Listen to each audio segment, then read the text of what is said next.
Existe uma coisa terrível nos caminhos do aprendiz, que torna necessário o combate urgente. É o medo. Ele constitui uma barreira que nos faz gastar muitas energias para asserenar os ânimos. Contudo, há certos companheiros que necessitam de um pouco de temor, para que a coragem em demasia não entorpeça a razão nem adormeça os sentimentos. Guardamos suas palavras no recesso da nossa mente para usá-la na hora precisa. O corpo espiritual do 120 já se encontrava flutuando sobre o físico, somente faltando desligar a cabeça. Nosso irmão já dormia e, com a carga magnética lançada por Fernando, ressonava profundamente. Miramês, graças à sua vasta experiência nesse assunto, notou que o irmão, em preparo para a saída consciente do fardo físico, tinha muita sensibilidade na região do córtex cerebral. Retirou as mãos da difícil operação craniana, balançou-as para os lados e notamos uma mudança na sua fisionomia, parecendo buscar alguma coisa fora do nosso ambiente de trabalho. Estendeu os braços em certa direção e recebeu algo no ar, das mãos de alguém que não percebemos quem fosse. Em suas mãos avolumou-se um material de um róseo lindo, que logo escureceu um pouco, mesmo com a pálida claridade do ambiente. Miramês aplicou tal material em torno do córtex do candidato e notamos o afloramento de todo o fluxo mental do 120. Tornou-se então bem visível a sua cabeça perispiritual, desligando-se de sua irmã material. Falou brandamente o nosso companheiro maior. Vejamos o quanto é bom ter amizade. Precisamos de alguns fluidos que são mantidos no seio dos oceanos, por não suportarem a atmosfera poluída pelo magnetismo inferior da crosta, nem resistirem à luz intensa dos raios solares, assim como à luz elétrica muito forte. O trabalho foi intenso para fazer chegar até nós o bastante para que o nosso irmão em questão recebesse a sua ação calmamente e saísse sem sofrimento da casa física. 120 flutuava acima do corpo, sem ter consciência do seu estado. Era como se estivesse repousando. Deixa eu só fazer um comentário nesse trecho que a gente leu. Uma era sobre a questão do medo. Nessa semana até conversei com o Silvio, uma conversa muito rica sobre o medo. E aqui ele coloca também o medo como essa forma de impossibilitar novos caminhos. Um passarinho veio aqui também, gente. Vem aqui agora. Aqui na frente, olhando aqui o comentário. E dois, na verdade. E como que o medo ele fecha esses canais que possibilitam com que o mundo maior venha a realizar trabalhos mais profundos, mais espirituais. Então, essa confiança é algo que deve ser trabalhado mesmo, cada vez mais, se entregar e confiar que estamos juntos em um trabalho muito maior. Sabe? Então, esse é um ponto bacana. E o outro que eu achei tão bonito, quando ele percebeu que no momento do desdobramento do 120, necessitava de algo mais, né? Ele estava preso, e aí o Miramês entra em contato com um plano que eles não conseguem perceber, e aí obtém fluidos para facilitar o processo espiritual. Gente, isso é tão rico, porque primeiro que a gente vê essa movimentação energética que vem de vários pontos, que é um mundo maior que vai direcionando, e quanto mais evoluído, maior essa capacidade de interconexão e de trazer esses elementos para determinados trabalhos. E aí o Miramês fala uma frase tão bonita: vejamos o quanto é bom ter amizade. E aí ele fala que é essa amizade que ele desenvolveu com os oceanos, ali no fundo, né? Ele coloca ali no seio dos oceanos. Então, é algo que ele solicitou a amigos, a seres dos mananciais das águas. Ele fala, né, vejamos o quanto é bom ter a amizade. Então ali ele pediu e recebeu fluidos que foram importantes. Tão bonito e lembra muito essa figura com a natureza. Francisco é um exemplo, é um arquétipo belíssimo desse contato com a natureza e dessa relação de amizade com a natureza. Então era isso que eu queria comentar. Só em relação ao medo, é interessante também ele colocar que tanto medo em excesso atrapalha, quanto o destemor em excesso atrapalha tanto quanto. Então a gente não tem que ser nem medroso demais, nem destemido demais, porque esse excesso de confiança pode nos colocar em situações bem desagradáveis às vezes. E em relação a essa questão dos fluidos, né, que ele foi buscar, eu achei muito legal, porque isso dá uma demonstração de uma coisa que você mesmo fala muito, do aspecto multidimensional em que nós vivemos. Né, que mesmo eles ali fazendo parte da mesma equipe espiritual, no mesmo trabalho, nenhum deles consegue perceber de fato o que está acontecendo. Eles imaginam, né, o que aconteceu, mas eles não conseguem participar realmente, visualizar. Então, como nós estamos aqui vivenciando ao mesmo tempo múltiplas dimensões que nós não temos ainda acesso. A gente pensa muitas vezes só encarnado e desencarnado, mas na verdade isso não são dois planos, mundo espiritual e mundo encarnado. São múltiplos planos que se interconectam, se interligam, se interpenetram e que a gente não tem noção. Então a gente está cada um sentado na sua casa diante do computador e pode ter sei lá quantas pessoas sentadas exatamente no mesmo espaço, mas em outras dimensões, talvez fazendo até a mesma coisa.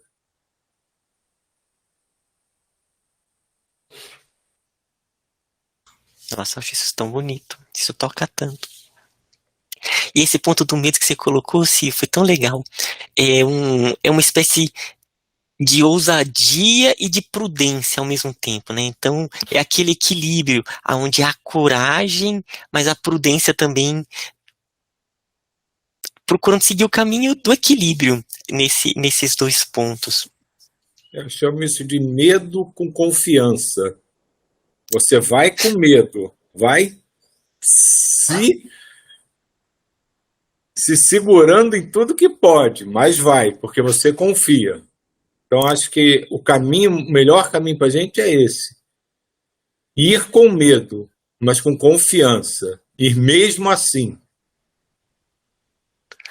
Nossa, eu vi isso muito a Neuza que gosta de falar isso, né? Tá com medo, mas vai com medo mesmo. A Neuza, ela gosta desse... Era isso. Miramês nos pediu atenção. Não éramos poucos os que estávamos naquele apartamento, e levou a destra com habilidade a pineal e a pituitária, que estavam apagadas. Com o toque espiritual, elas se acenderam como duas chamas vivas, formando um círculo luminoso em torno da cabeça do 120, corpo. Depois disso, Miramês nos mostrou, como se fosse em uma tela, os dois geradores endócrinos, muitas vezes aumentados, com todos os departamentos secretores de hormônios, qual se assistíssemos a um filme de ficção científica. Estavam elas em alta vibração, e vida nova tomava o cordão de prata do candidato. Uma luz diferente corria naquele cabo divino até o cérebro do duplo de 120, em desdobramento. Ele abria os olhos, entre admirado e aturdido. Olhava para os lados, via tudo que lhe pertencia, viu a cama e seu corpo físico. Ao ver o seu veículo material, Seu instinto de conservação quase o levou novamente para a morada passageira, não fosse a prontação de Fernando, que o segurou com amabilidade, falando-lhe com carinho, embora sem ser visto pelo clínico. Meu irmão, controla as emoções. Não sabes que além do corpo físico existe outro que o domina? E depois outro, e mais outro, que vão se sucedendo e que escapam às nossas fracas análises? Controla-te. O medo que ainda demonstras é desfavorável a essa espécie de treinamento espiritual. Tu estás bem adiantado na teoria, por guardar no cofre dos conhecimentos grande tesouro da sabedoria espiritual. No entanto, estás muito falho na prática. Ainda precisas de muito adestramento. Se as nossas mãos não conseguirem treiná-lo, somente uma instrutora de alta linhagem que conhecemos poderá realizar isso em ti. Parou um pouco, depois continuou algo triste. É a dor. 120 tranquilizou-se um pouco, ouvindo aquela voz tão agradável, e se dispôs a orar, inspirado pelo ambiente de grande dignidade. Quando terminou, sentiu de novo uma paz enorme no coração, e começou a ver com alguma nitidez o quarto cheio de companheiros do nosso plano. Buscou instintivamente os braços do nosso Galeno, e desatou em pranto comovedor. Aquelas mãos, tão acostumadas a doar carinho, que servem à fraternidade legítima, deslizou em seus crespos cabelos, acalmando, auxiliadas por pequenas frases formuladas pelo coração. Estando nós todos guardando silêncio, falou com bondade. Só um minutinho, Renato. Esse pedaço que você acabou de ler, eu acho fundamental para uma reflexão muito importante que, na minha opinião, às vezes é um pouco deixada de lado, e eu bato muito nisso, eu já falei isso muitas vezes aqui em vários dias.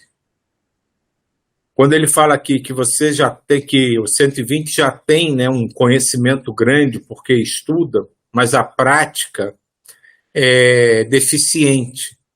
E ele precisa melhorar isso, porque senão o que vai impulsioná-lo a modificação de fato é a dor.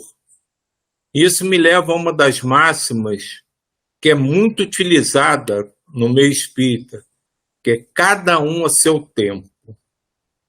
E eu brigo muito com isso, eu reclamo muito disso, porque isso se tornou uma forma de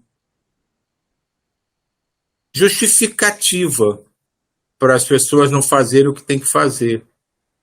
Então, aqui mesmo, nós muitas vezes a gente ouve as pessoas falando isso, mas tudo bem, cada um no seu tempo. Tudo bem em termos, cada um tem a sua velocidade de evolução. Mas o próprio Miramês deixa isso bem claro. Ninguém vai te obrigar, ninguém vai te empurrar para nada. Mas você está recebendo conhecimento. E se você entra nessa tranquilidade, não preciso me desesperar que um dia eu vou me modificar, você pode, de repente, tomar uma solapada, digamos assim, do destino, porque essa lei é inevitável. Você só tem dois caminhos, tá? Aqui não tem opção. Ou você aprende e faz tudo com amor, ou a dor vem de alguma forma e te ensina. Então, essa é uma coisa que tem que ser muito bem trabalhada, essa questão do tudo a seu tempo, cada um tem a sua velocidade, evolução, precisa ser melhor compreendida pelo espírita. Pelo espírita, que eu falo que é quem usa muito isso, mas por todos os espíritos de qualquer linhagem religiosa ou não, que tudo é colocado à disposição. E a gente não pode só aprender e ficar esperando um dia ter coragem para colocar aquilo em prática. Porque se a gente começa a postergar, aí vem a senhora dor, como disse o Miramês, bate no nosso ombro e diz, está na hora.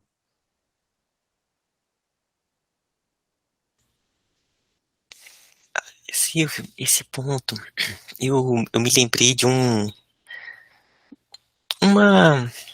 caso com Einstein, que é conhecido, assim, quem gosta de ler a biografia dele, ele no leito de morte, já percebendo que iria ter o desencarne, aí ele fala assim, eu podia ter feito mais.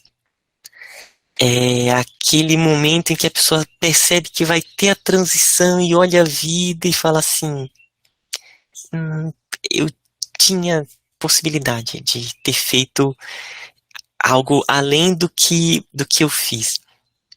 E o Chico, ele também tinha uma frase parecida, que inclusive ele escreveu e deixava na vitrola dele. Na vitrola tinha uma frase que era assim, muito tarde é que se percebe que não se amou bastante, que não amou bastante.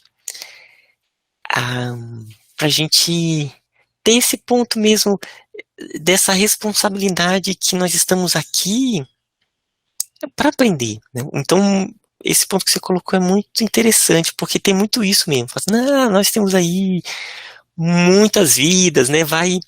Mas o fluxo vai acontecer. Pode ser pela dor que vai ali fustigando, ou não, né? A pessoa pode conscientemente estar vivenciando e seguindo esse caminho de maneira muito mais rica, agradável,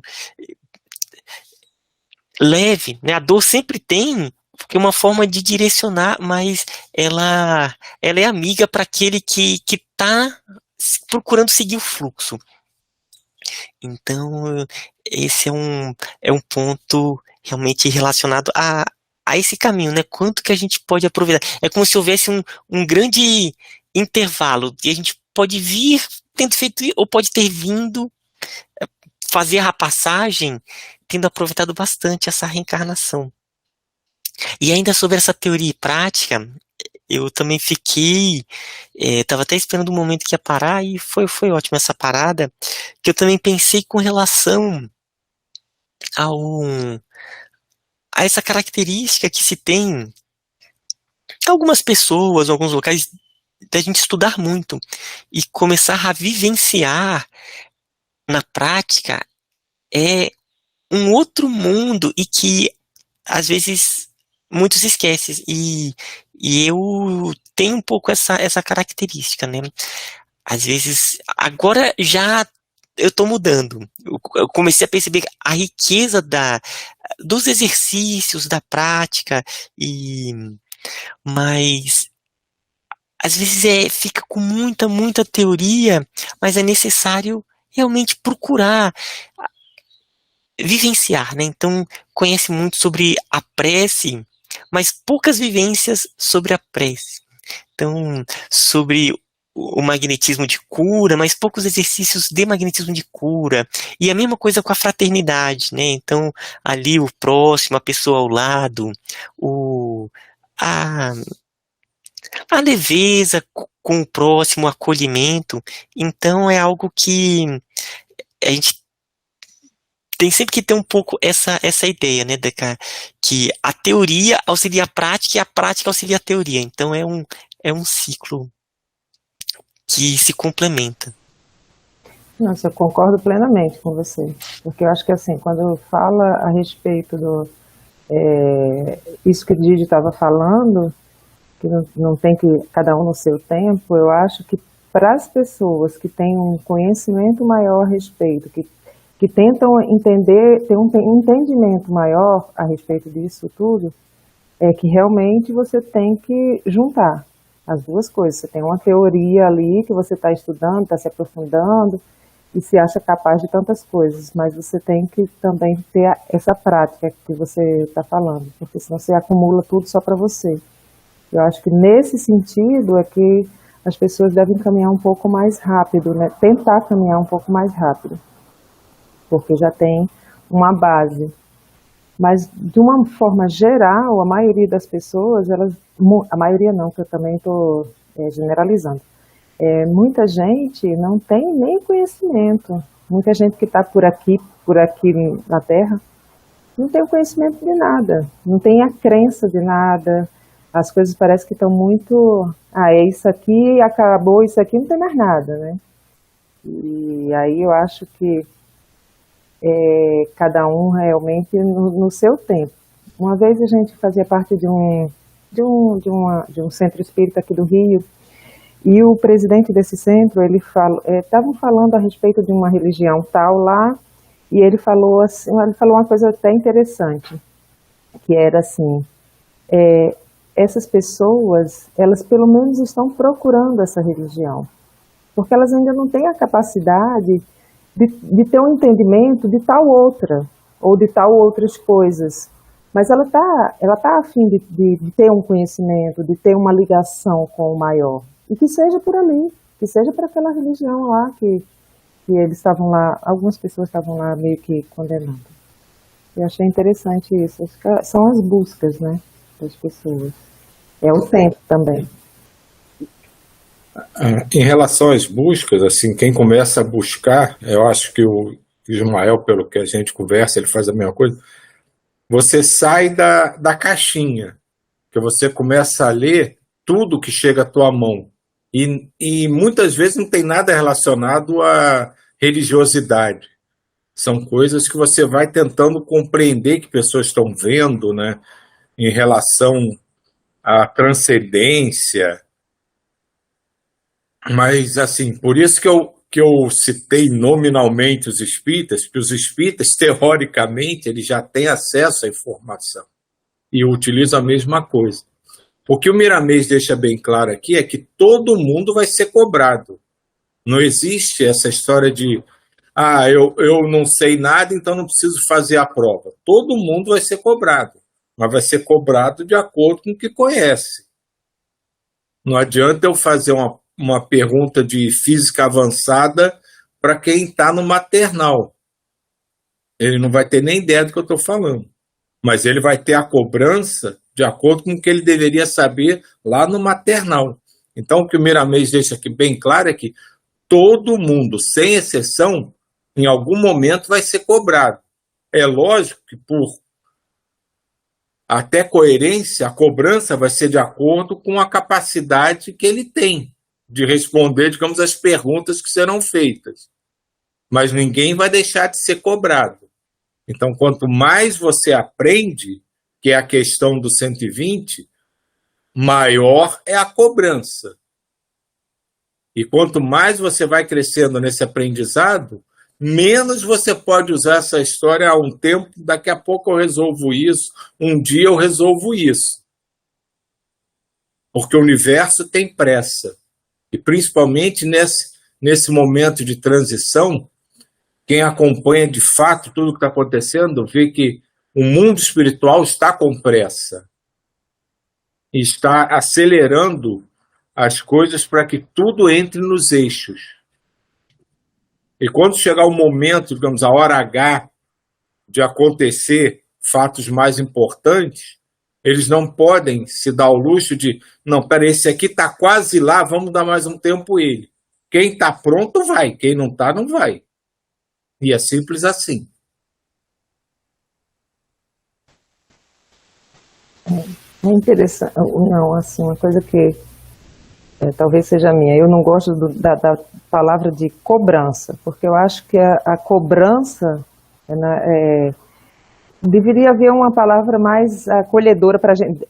Tem, né, uma palavra mais acolhedora para isso, só que a gente termina usando como cobrança e termina deixando, às vezes, as pessoas mesmo que não conhecem essa parte mais espiritual, elas terminam dizendo assim, não, é muito punitivo, é tudo muito punitivo. Por quê? Porque a gente termina usando esse negócio da cobrança. Tentar melhorar essa palavra aí para ficar mais suave, mais acolhedora.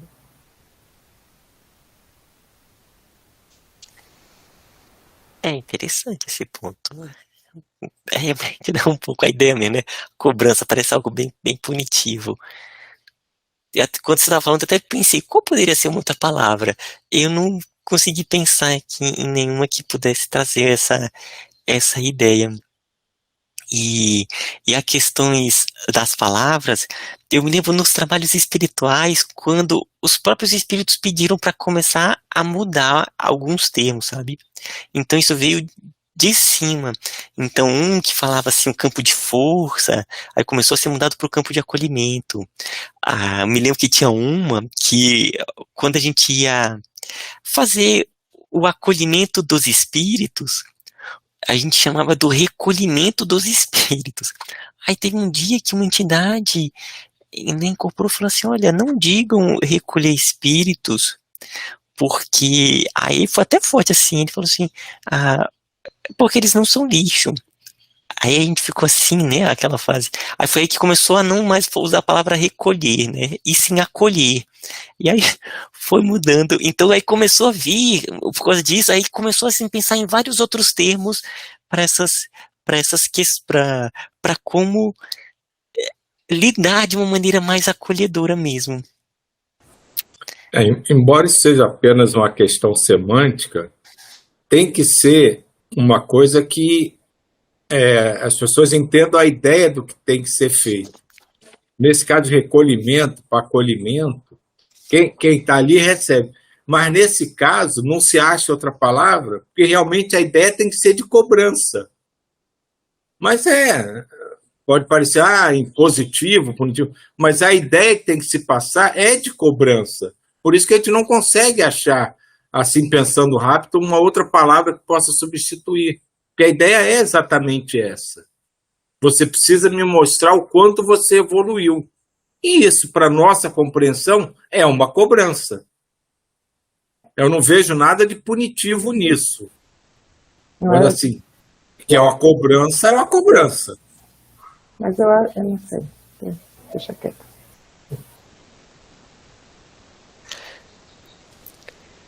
Eu pensei em outra, inquirir. Inquirir? Mas tem a mesma força da cobrança, então. É difícil, assim, semanticamente, achar uma palavra que não dê essa ideia da cobrança, porque a ideia, né, que gira em torno disso realmente é de uma cobrança, é de verificação, de verificar o quanto você realmente está disposto a se doar, a se entregar, a quanto realmente você aprendeu daquilo tudo, colocou em prática. Então, sabe, se a gente pegar o dicionário agora, a gente vai achar um monte de palavras, mas todas elas vão ter, assim, aquela coisinha de alguma cobrança, alguma verificação, algum... Tem uma coisa que eu acho interessante, já passou aqui da hora, eu vou falar super rápido. Nos livros de André Luiz, mesmo, ele nunca foi cobrado. As coisas são sempre com muito amor. Ele se cobra. Mas todas as vezes que tem digamos, essa cobrança, ele... Está com dois microfones. Todas as vezes tem muito amor envolvido, muito acolhimento dos sentimentos. Nada é impositivo, nada é de cobrança. Eu acho que a forma da gente falar também tem que modificar. Aqui a gente está estudando, que está aprendendo, que está lendo, para poder passar para ser uma coisa mais acolhedora. É exatamente aquilo do recolher os espíritos. Não vai recolher, você vai acolher. Ali aqueles espíritos já estão numa situação, às vezes, de uma vibração tão diferente, né? E você precisa acolher. Falar que é um espírito de baixo estífio. Não existe de baixo estífio, não é isso. É um espírito que não conseguiu ainda um entendimento maior, talvez. Essa linguagem eu acho que a gente precisa aprimorar, né?